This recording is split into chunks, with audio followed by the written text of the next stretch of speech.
Jadi lu disantet sampai masuk rumah sakit? Ya, gue nggak tahu itu santet atau bukan, tapi yang pasti gue sampai masuk rumah sakit. Dan masuk rumah sakit, nah banyak kejadian aneh di rumah sakit.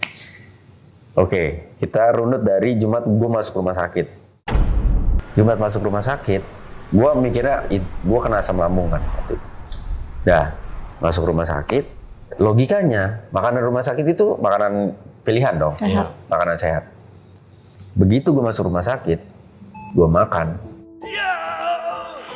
Perut gue sakitnya luar biasa. Sakitnya luar biasa sampai gue harus tidur pakai obat penenang supaya bisa tidur doang.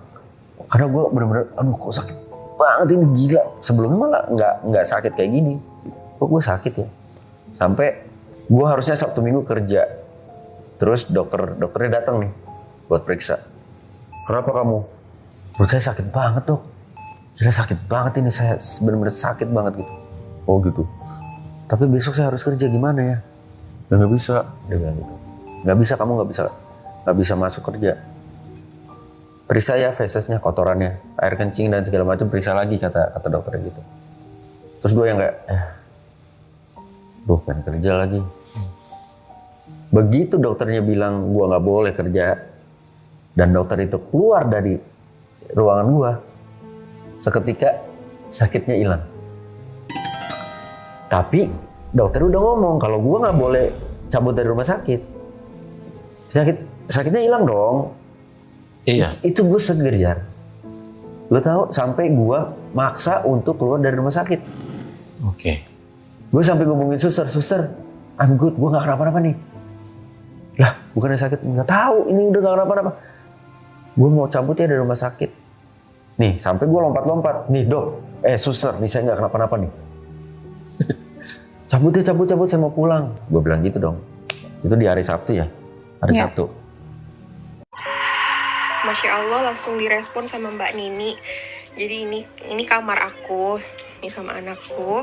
Pintunya kebuka, dia nunjuk-nunjuk ke atas itu dari kemarin siang.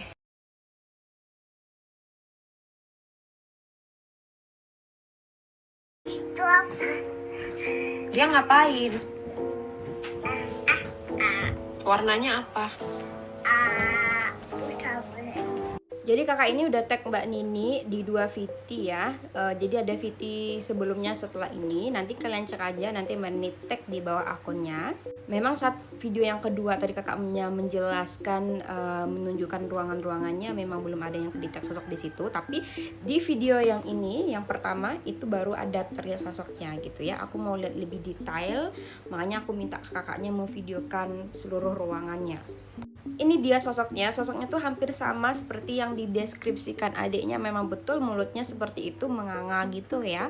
Dan memang ini gendernya perempuan. Kalau di Jepang kan disebutnya obake ya, tapi kalau kita di Indonesia kan disebutnya apa, sosok hantu dan segala macam itu ya. Dia ini tetap kategori jin juga yang negatif, dapat mengganggu, tapi hanya untuk menakut-nakuti anak-anak gitu.